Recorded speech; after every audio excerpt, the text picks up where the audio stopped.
Boa noite a todos. Estamos começando mais uma reunião ordinária do Instituto da Próstata do Hospital Moriá, hoje com duas palestras bastante esperadas por todos os colegas.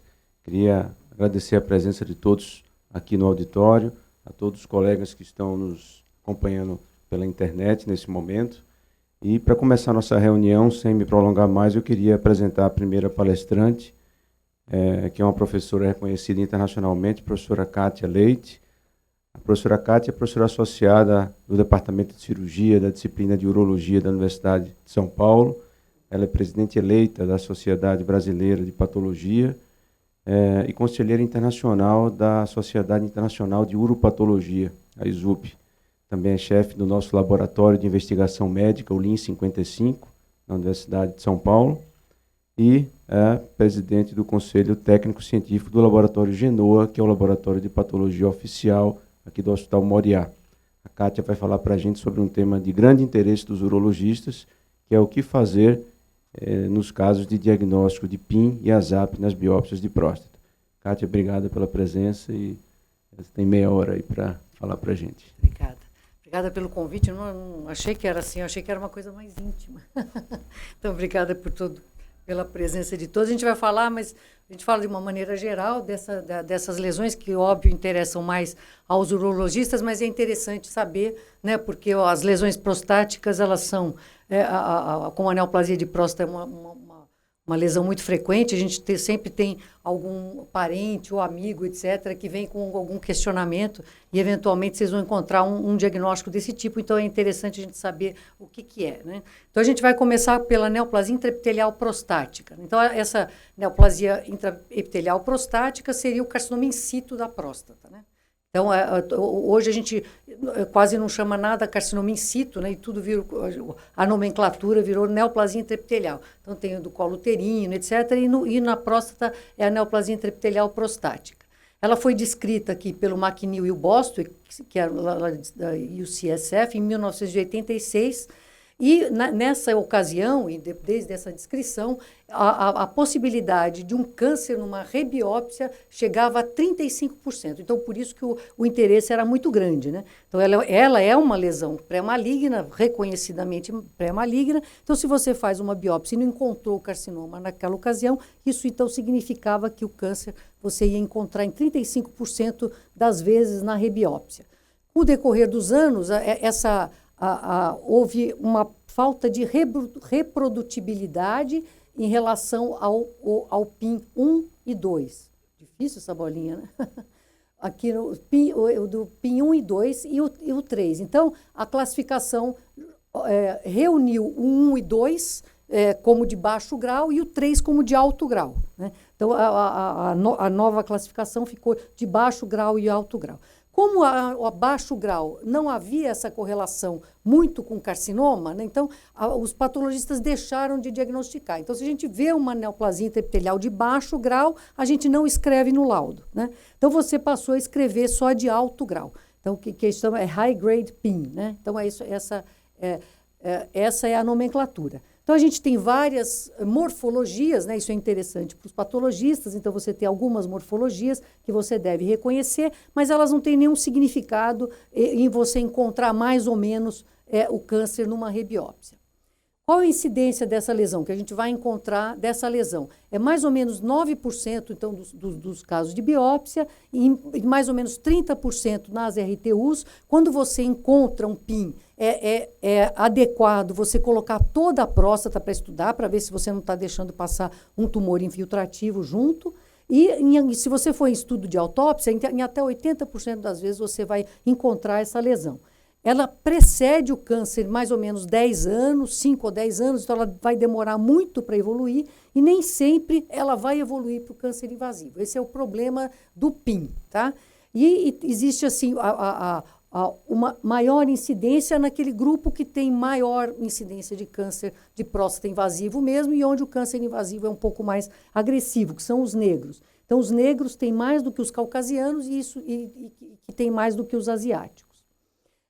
Existe uma correlação em relação à idade. Então, se você vê os pacientes por volta dos 50 anos, você vai ter mais ou menos 15%, isso aqui vai aumentando. E se você, nos indivíduos entre 80 e 90 anos, 70%, se você for examinar a próstata desse indivíduo, ele vai ter essa neoplasia intraepitelial de alto grau.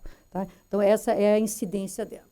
E a comprovação que ela é um pré-câncer invasivo, né? Então ela é uma fase anterior ao tumor infiltrativo, está na identificação das alterações moleculares. Ela já tem uma série de alterações moleculares que depois você vai encontrar no câncer e depois o câncer vai ter outras associadas. Então, o câncer ainda tem outras alterações moleculares, mas você já vê que ela já tem algumas características que possibilitam esse aumento do crescimento, essa atipia celular, etc., que vão depois propiciar ela invadir e se tornar um câncer infiltrativo. Então, a gente tem algumas delas aqui que são muito, muito comuns. Isso aqui, mesmo com o refinamento dos estudos morfológicos, nas publicações mais recentes aqui de 2019, você vê que você tem essas alterações e elas vão se acumulando até você ter o carcinoma infiltrativo. Então, isso se repete na literatura.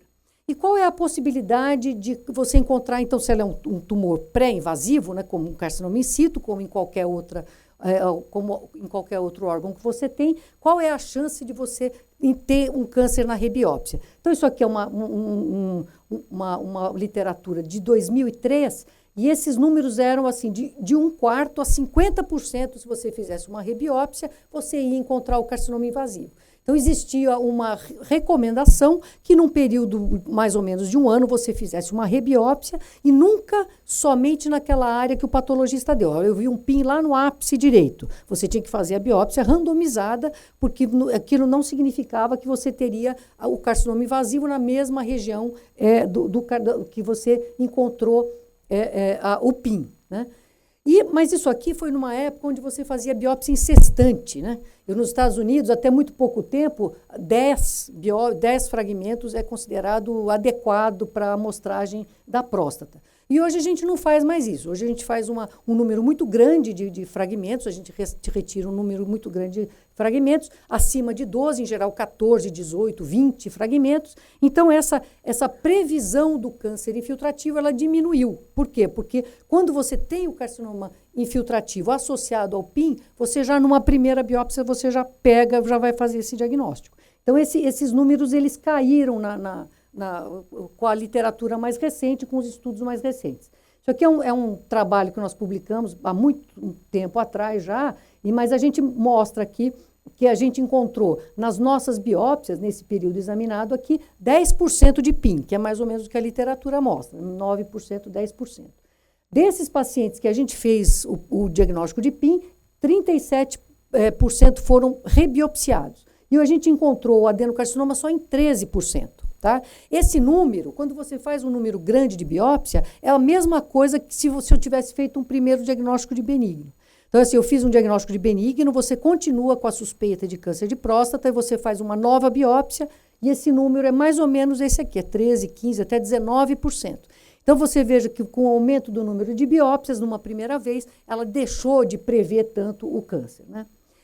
Uma coisa é importante, então na literatura, depois os estudos continuaram, e o que foi observado é quando você tem um número grande de fragmentos positivos para essa neoplasia intraepitelial, isso aumenta a possibilidade de você ter câncer numa rebiópsia. Então, a gente tem aqui alguns números, por exemplo, se você tiver mais de 2 fragmentos positivos para PIN, você tem aqui quase 60% de chance de câncer na rebiópsia contra 16 se você tiver 1 ou 2 fragmentos só com PIN. Esse aqui é do Jorge Neto, ele mostra aqui que você vai ter 40% se você tiver 4 fragmentos comprometidos por PIN. E esse outro autor, se você tiver mais ou igual a 4, esse número também vai ser, ou mais que 50% dos fragmentos comprometidos por PIN, esse número é 1/3 de você encontrar um câncer na rebiópsia. Então, diminuiu, mas agora você tem que chamar atenção, prestar atenção no número de fragmentos positivos. Talvez se a gente der 6, 7 fragmentos positivos, esse indivíduo deve ser melhor estudado ou melhor acompanhado, né? Isso aqui é a mesma coisa, esses são alguns dados com biópsia de saturação, 1/3, né? e aqui a mesma coisa, quando ele for unifocal é 9%, quando tiver mais do que 2 fragmentos positivos, você tem 30% de chance já de encontrar o câncer. Esse aqui também é uma literatura um pouco mais recente do que a gente publicou no passado e mostrando, então, que esse número de fragmentos positivos é importante nessa previsão. E, além disso, do número de fragmentos positivos, é a distribuição deles. Então, se ele for multifocal e bilateral, isso aumenta mais ainda essa chance de câncer na rebiópsia. Agora, o patologista tem que ter cuidado, né? Porque algumas alterações, algumas características da própria próstata, né, das glândulas ali na próstata, elas podem mimetizar o PIN. Né? E isso a gente tem que estar sempre atento. Então, por exemplo, as glândulas da zona de transição, aquelas que vocês chamam como base e vocês biopsiam essa região, isso a característica dessa glândula, ela é mais proliferada, ela tem dupla camada de célula, etc. Então, a gente tem que prestar atenção. Isso não é PIN, é uma característica da glândula. E outra coisa é a glândula do indivíduo jovem, sabe? A gente, olhando a próstata, a gente sabe a idade do indivíduo. Você começa a olhar as lâminas de próstata e fala, esse cara tem 52 anos. Aí você vai olhar, tem 52 anos. É aquela glândula feliz, sabe? Alegre, cheia de testosterona. Então, isso também é. Então, a glândula do paciente jovem, ela também pode confundir o patologista e o patologista achar que aquilo é um PIN e não é. Agora, outro conceito que é bastante importante. Então, a gente tem esse do PIN, né? Muito desse PIN que a gente deu no passado, e a gente mostra até uma daquelas figuras lá da publicação original do Bostwick, do McNeil, a gente chamava eventualmente de PIN florido, que é aquele PIN bem feio, assim, sabe? Com bastante pleomorfismo celular, uma característica muito grosseira da célula, etc. E a gente fala, nossa, um PIN florido. Então, isso a gente mudou a nomenclatura. Isso agora chama carcinoma intraductal. Isso tem uma conotação completamente diferente do ponto de vista prognóstico. Então, isso vocês têm que prestar atenção. E mesmo quando ele vier acompanhando um câncer invasivo de baixo grau, por exemplo. Então, quais são os diferenciais que a gente tem aqui? Junto com o PIN de alto grau, a gente tem um carcinoma que chama PIN-like, que é bonitinho, é raro, mas é muito interessante, o patologista tem que saber, e vocês, quando receberem esse diagnóstico, também é interessante. O carcinoma intraductal e o carcinoma ductal propriamente dito, que é o carcinoma invasivo. Esse carcinoma PIN-like, ele foi descrito aqui pelo Epstein e pelo Távora, o Fábio Távora, que é brasileiro, cearense, um patologista brilhante, colega nosso. E quais são as características desse? Ele parece um PIN, mas ele é invasivo, ele é infiltrativo. Mas ele parece que é um PIN que você está olhando lá. Né? Se você não prestar atenção, você vai achar que aquilo é só um PIN. Só que esse PIN, que não tem aquela atipia nuclear brutal, esse carcinoma PIN-like, ele é diferente do carcinoma intraductal. Ele tem um prognóstico melhor. Ele funciona como um Gleason 6-3+3, um ISUP1. Tá? Então, quando a gente der esse tipo de diagnóstico, olha, é um carcinoma PIN-like. Então, ele é um tumor bom, tá? Ele é um tumor com bom prognóstico. E o carcinoma intraductal? O carcinoma intraductal é sinal de pânico, tá? Sinal de alerta. Ele é uma lesão que está relacionado a tumores de alto grau, não confinados e que vão até progredir bioquimicamente, etc. Existe agora, vai sair uma publicação do Dr. Delahunty, que é um patologista neozelandês, e a gente vai escrever junto esse artigo, né, por benemerência dele, incluir a minha opinião junto. E a gente ele propõe que isso seja tratado até como um carcinoma invasivo, mesmo que você não veja na biópsia que tenha o carcinoma invasivo. Se você tem um carcinoma intraductal, isso está relacionado a um carcinoma de alto grau, então ele deve ser tratado de uma maneira já curativa, porque isso significa que ele tem uma neoplasia de alto grau, que em algum lugar você vai encontrar. Tá? Então, ele é um tumor caracteristicamente já de alto grau, ele já tem alterações moleculares bastante importantes do carcinoma invasivo, e a principal delas é o PTEN, que está relacionado ao carcinoma invasivo de alto grau e que tem uma possibilidade de evolução para a progressão da doença e metastatização, etc. Você vê que ele está relacionado com fatores de agressividade, né, quando você encontra o carcinoma intraductal mesmo, e você vai encontrar o carcinoma intraductal em mais ou menos 14% das biópsias e em 30% das prostatectomias radicais. E o mais importante é critério de exclusão de vigilância ativa. Então, você tem um Gleason 6, 3 mais 3, 2 fragmentos positivos. Aí eu falo, você tem junto aqui um carcinoma intraductal, sai da vigilância ativa e faça o tratamento curativo, porque ele vai ter um câncer mais agressivo do que aquele que a gente está vendo lá. Aqui, então, é essa associação. E o carcinoma ductal? Aí você tem aquele lá é o carcinoma intraductal, ele ainda não invadiu. Você vê que ele tem célula basal, ele não está invadindo o estroma, ele não é um carcinoma invasivo. Agora você tem outro tipo, que é o carcinoma ductal. Então, o carcinoma ductal, por definição, ele é Gleason padrão 4, né? Então ele vai ser 8 ou mais, né? Vai ser um ISUP 4 ou 5, e ele tem todas as características de uma progressão rápida e um mau comportamento. Então, o carcinoma ductal é um tumor que tem uma agressividade importante e a gente está frisando isso. E existe uma outra coisa que a gente está colocando no laudo também. Por definição, o padrão 4 de Gleason, ele é cribriforme, né? A arquitetura dele é cribriforme, que é uma peneirinha, assim. Então, ela é uma glândula cheia de buraquinho, assim, que a célula está crescendo para dentro dessa glândula, por definição. Mas quando ele for cribriforme grande, isso significa que ele tem esse padrão ductal e o cribriforme grande está relacionado com mau comportamento, tá? Então, a gente vai escrever isso aí no laudo e você vai saber que esse tumor é um tumor mais agressivo.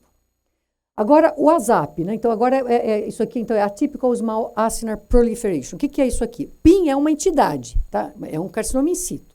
ASAP, o que é? ASAP é uma nomenclatura que a gente deu para dizer o seguinte, ó, eu estou vendo aqui um negócio suspeito, deve ser câncer, pode ser câncer, mas eu não consigo fechar o diagnóstico. Eu não tenho parâmetro morfológico suficiente para fechar o diagnóstico. Então, o que pode ser isso aqui? Você pode ter todos os mimetizadores de câncer, que são muitos, né? Então o patologista tem que lembrar de todas as alterações que podem mimetizar, ó, parece um câncer, mas não é, né? Então, e tem outras alterações. Além da mimetização, você tem um tumor e você não pegou ele no âmago ali, você pegou ele meio de periferia. Então, você pegou 2, 3 glandulinhas ali. Aí você fala, essa glândula está esquisita, mas eu não consigo falar que isso aqui é câncer. Então, aí a gente vai para esse diagnóstico de ASAP. Então, é suspeito, mas não tem o parâmetro para fechar o diagnóstico de câncer.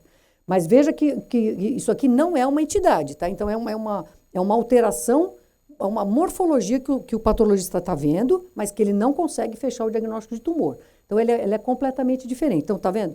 Esse aqui é um grupinho de glândulas que você está vendo, mas só tem isso aqui. Ele fez 18 fragmentos, ele tem 50 anos e tem esse grupinho de glândula aqui. Isso aqui é tumor ou não é tumor, né? Então, às vezes vem assim, ó, vem 2 glandulinhas aqui, né? Então, você fica nesse dilema aqui. Se você não conseguir fechar, você vai falar que aquilo é provavelmente suspeito, mas eu não estou conseguindo fechar o diagnóstico de câncer. Você pode ter isso aqui numa variável, a incidência dele, mas essa meta-análise, o que a gente tem na experiência nossa também, é mais ou menos 5% das biópsias você vai fazer esse diagnóstico de ASAP. E aqui aqui é importante, ó. Quanto que você vai ter de câncer na rebiópsia? Na rebiópsia. Esse aqui você vai ter bastante. Então, esse aqui você vai ter que rebiopsiar, ou você vai ter que fazer uma ressonância e fazer a rebiópsia, porque isso aqui, eu falei, olha, tem alguma coisa errada aqui. Eu não tenho lesão suficiente para fechar o diagnóstico, mas deve ter alguma coisa. Então, você deve rebiopsiar. E aí, esse número de câncer na rebiópsia é mais ou menos isso aqui. Nessa literatura aqui, foi de 17% a 60%, mas a média mais ou menos 40% numa rebiópsia você vai ter esse diagnóstico de câncer na rebiópsia. Esse aqui é um trabalho que a gente fez, que faz parte daquele lá. Então, a gente fez a mesma coisa. Então, aqui, a gente fez diagnóstico de ASAP e o adenocarcinoma na rebiópsia, 44% de encontro do carcinoma. Aqui é quanto que o tumor foi biopsiado. foi rebiopsiado, ele sofreu a biópsia, ou pelo menos fui eu que vi a biópsia. Em 60% das vezes, o indivíduo fez a nova biópsia e em 43%, 44% veio câncer na rebiópsia. Tá? Assim, eu tenho o atrevimento de quando eu acho que é câncer e eu não consigo fechar, eu sugiro uma nova biópsia. Tá? Então, é um atrevimento, né? Mas é uma sugestão. É só para dizer que, olha, né? Eu acho que o gato está lá em cima do muro mesmo, mas então, vamos ver, está no telhado, né? O que a gente pode fazer para evitar uma rebiópsia? É fazer a imunohistoquímica. Deve fazer? Deve. É barato, é fácil, você não vai agredir o doente de novo e você tem uma chance de fechar esse diagnóstico. Então, são duas características. Uma é a presença das células da camada basal, que a gente vê aqui, né, nessa glândula normal, e a gente não vê aqui nessa glândula tumoral. E essa aqui é a expressão da racemase, nessa outra foto, que ela está presente no câncer e não está presente no tecido benigno, só que ela também pode acontecer em várias situações benignas também. Por isso que eu nem peço essa racemase, eu não gosto desse marcador. Eu só peço os marcadores da célula basal. E se você fizer isso, em quantos casos você vai resolver? Né? Então, tudo bem, eu pedi para fazer, a gente vai fazer a imuno, e daí? Como é que vai ficar? Em 70% das vezes a gente resolve esse caso, em 30% permanece esse diagnóstico de suspeito. Então, vocês vão ter que fazer uma nova biópsia, talvez uma ressonância para guiar essa biópsia, etc. E aí, se você fez esse diagnóstico baseado na imuno, olha, eu tinha lá um fragmento positivo, né? E assim, quer dizer, suspeito, aí eu fiz a imuno, aí eu dei o diagnóstico de câncer. Isso aqui também é estatística nossa, todos os casos do professor Miguel Zruji. O que a gente viu aqui? Esses casos aqui da prostatectomia radical são aqueles casos onde eu fiz a imunohistoquímica contra os outros que eu não fiz, né? Então, no mesmo período de análise aqui. Então, qual é a característica desse tumor aqui? Ele é um tumor mais benigno, né? Então, aqui ele tem a média do Gleason era 6, o volume do tumor era menor, né? Só que o estadiamento não mudava e nem as margens cirúrgicas. Então, apesar dele ser um tumor mais, do ponto de vista, assim, mais favorável do ponto de vista prognóstico, tanto a margem quanto o estadiamento era mais ou menos semelhante quando eu tinha feito esse diagnóstico, baseado na imunohistoquímica. O que a gente pode fazer ainda, né? Então, o outro marcador que é interessante você fazer, além dos marcadores da célula basal, é essa expressão do ERG, né? O ERG é um fator de transcrição e essa é uma das alterações mais precoces que o carcinoma de próstata sofre, né? Que é essa translocação TEMPRESS-ERG. Então, esses dois genes, eles estão no mesmo cromossomo. E existe uma quebra desse cromossomo e os dois genes se encontram. Só que esse TEMPRESS, ele tem um elemento de resposta ao andrógeno. Então, quem manda ele transcrever é o andrógeno. Então, ele começa... agora ele está junto com esse ERG, que é um fator de transcrição, que estava longe, né? Então, na hora que eles se juntam, o andrógeno manda transcrever o TEMPRESS e junto o ERG. Então, você tem um aumento da transcrição desse fator de transcrição que vai fazer a célula proliferar, que é o ERG. E você pode identificar essa superexpressão usando imunohistoquímica também, que é bastante barata. Isso aqui só para uma novidade, né? É o diagnóstico depois baseado na biópsia target mesmo, né? Agora com o uso da ressonância magnética, né? Então, o que você tem que fazer? Ele acha que você não deve fazer uma rebiópsia precoce quando você tiver esse diagnóstico de ASAP, você pode esperar, né? Porque você o câncer, se você detectar, ele não é clinicamente significativo, e se você fizer a target, ela vai ser mais eficiente que a randomizada mesmo. Mas ele desaconselha a você fazer muito perto. Pode dar 1 ano, alguma coisa assim de intervalo, e fazer essa nova biópsia, e aí baseado, então, na ressonância magnética. Agora, quando eu falar que é o ASAP, aí você vai naquele lugar que a gente falou, porque pode ser esse tumor que a gente pegou de cantinho, né? Se você pegou, a agulha pegou 2 glândulas e ele está um pouquinho mais para lá. Então, aí você satura nessa região onde a gente identificou o ASAP. Então, era isso, gente. Muito obrigada. E desculpa o assunto árduo.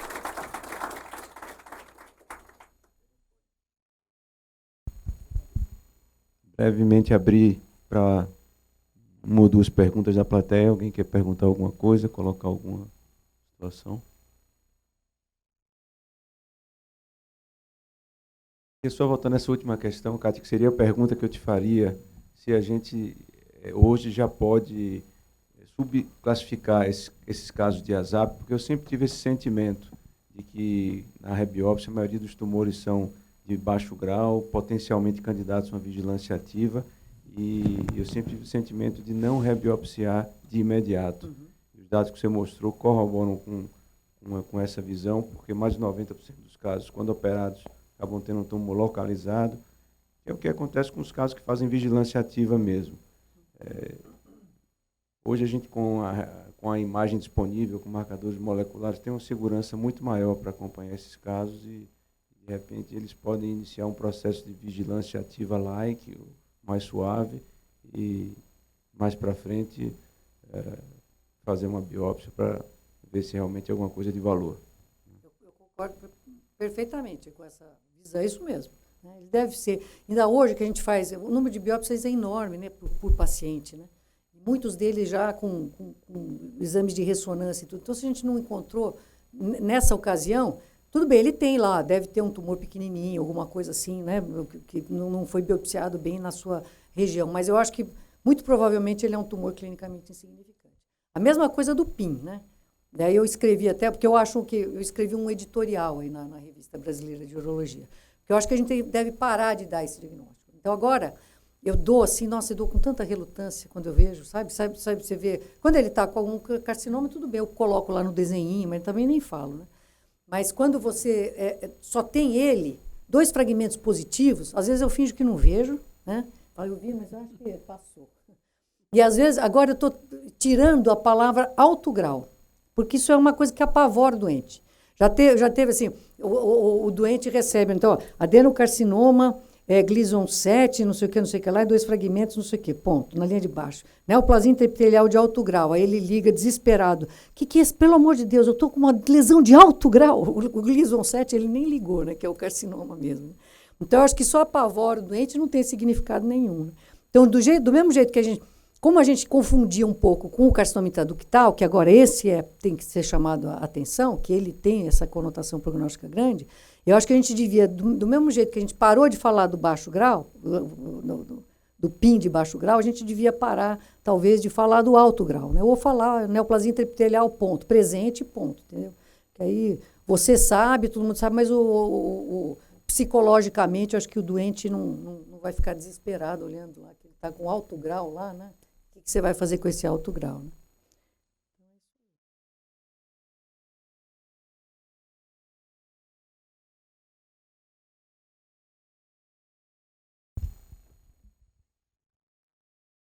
Tenho um tremendo respeito, bem-querer pela Kátia.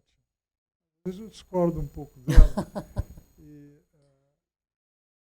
Queria, na verdade, não é tanto dela, mas dos patologistas. Os patologistas têm certeza que o PIN é uma lesão pré-maligna.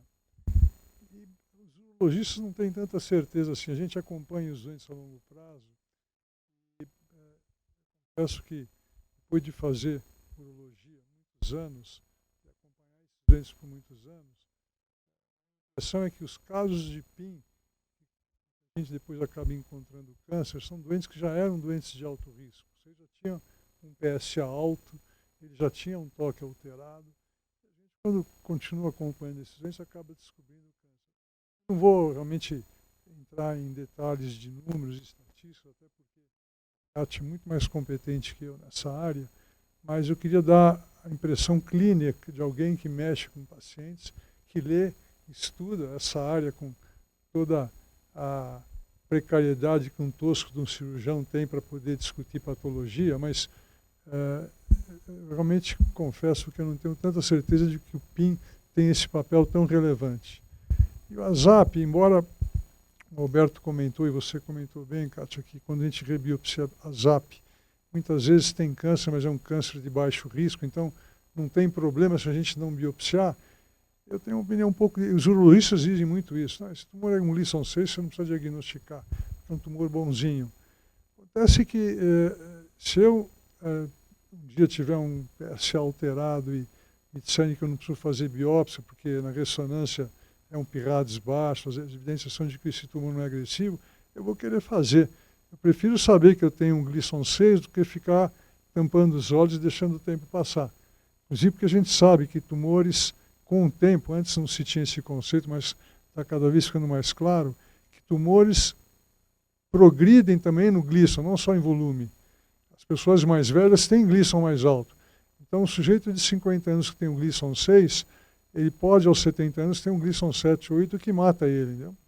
Eu prefiro saber que eu tenho um Gleason 6 e com isso eu vou, mesmo que eu não trate, que eu vou fazer vigilância, vou instituir vigilância num doente que tem Gleason 6, eu sei que ele tem uma pequena bombinha dentro dele, talvez desarmada, mas que, sem querer, alguém pode retirar a trave e aquela bomba explodir, entendeu? Então, eu não concordo muito com o mundo inteiro fala em que a gente não precisa procurar tumor nota 6. Eu acho que a gente deve procurar, com todo o respeito que eu tenho por urologistas, patologistas, etc., porque é melhor a gente saber que tem alguma coisa esquisita lá, normal, do que dizer que está tudo bem, o doente relaxa, vai embora, não faz mais exames e pode depois ter uma surpresa ruim com o tempo. Vale a pena você fazer imuno, né? É muito diferente se você falar assim, não, é o ASAP, não, era uma glândula, era uma hiperplasia pós-atrófica mesmo, né? Aí você fica tranquilo. Agora não, eu fechei, é um adenocarcinoma Gleason 6, é tranquilo, né? Você vai ficar tranquilo, mas você fez um diagnóstico de câncer, né? Acho que esse paciente deve ser olhado de outro jeito. Né? Concordo plenamente. Imagina se eu ia discordar, né? O professor, meu chefe, né? Quem não discorda sou eu, Kátia, depois eu sei o que eu ouvi de você.